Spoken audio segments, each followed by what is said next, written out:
मणिपुर हिंसा मामले में रिपोर्ट तैयार करने वाले एडिटर्स गिल्ड ऑफ इंडिया के 4 पत्रकारों की गिरफ्तारी पर सुप्रीम कोर्ट ने रोक लगा दी है। सुप्रीम कोर्ट इस मामले की अब सोमवार को सुनवाई करेगा। दरअसल ईजीआई की टीम ने मणिपुर के अशांत क्षेत्र का दौरा किया था और इसे लेकर एक रिपोर्ट जारी की थी, लेकिन रिपोर्ट में एक तस्वीर का कैप्शन गलत लिखा गया था। इसे लेकर बाद में ईजीआई ने खेद जताते हुए कहा था कि जल्द ही रिपोर्ट को अपडेट किया जा रहा है, लेकिन तब तक मणिपुर में ईजीआई के 4 पत्रकारों पर एफआईआर दर्ज कर ली गई। एफआईआर की जानकारी मणिपुर के सीएम एन बीरेन सिंह ने खुद मीडिया के सामने आकर दी और ये भी संकेत दिया कि पत्रकारों के खिलाफ सख्त से सख्त कदम उठाए जाएंगे। इसे लेकर ईजीआई ने सुप्रीम कोर्ट का दरवाजा खटखटाया। एडिटर्स गिल्ड ने कहा कि मणिपुर के सीएम बीरेन सिंह की संस्था को राज्य विरोधी और राष्ट्र विरोधी बताने वाली टिप्पणी हैरान करने वाली थी।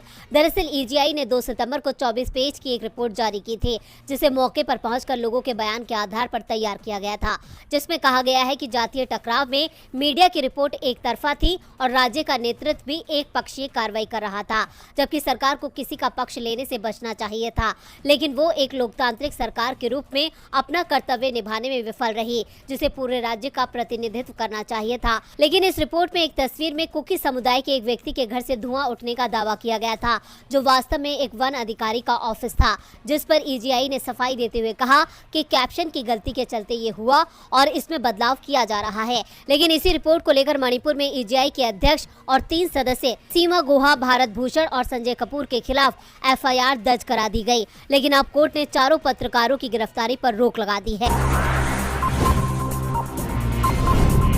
G20 समिट 9 और 10 सितंबर को नई दिल्ली में हो रहा है। इसे लेकर 8 सितंबर से ही सख्तियां शुरू हो जाएंगी। सरकार की ओर से इसके लिए प्रतिबंधित क्षेत्र को लेकर गाइडलाइन जारी कर दी गई है।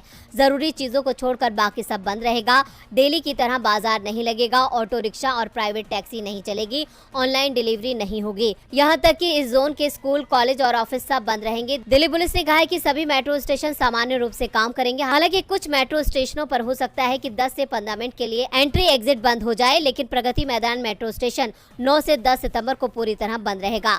अगर आप एयरपोर्ट जाना चाहते हैं और समय पर पहुंचना चाहते हैं तो आपके लिए सबसे बेहतर है कि आप एयरपोर्ट एक्सप्रेस लाइन पकड़ सकते हैं। यह आपको सीधे एयरपोर्ट पहुंचा देगी। सड़क मार्ग से परेशानी हो सकती है। इसी के साथ सिटी बस की सुविधा दिल्ली के बाहर चलती रहेंगी, लेकिन नई दिल्ली के इलाकों में सिटी बस की सुविधा बंद रहेगी। अगर आप रेलवे स्टेशन जाने के लिए सिटी बस की जगह मेट्रो का इस्तेमाल करते हैं तो वही आपके लिए ठीक होगा।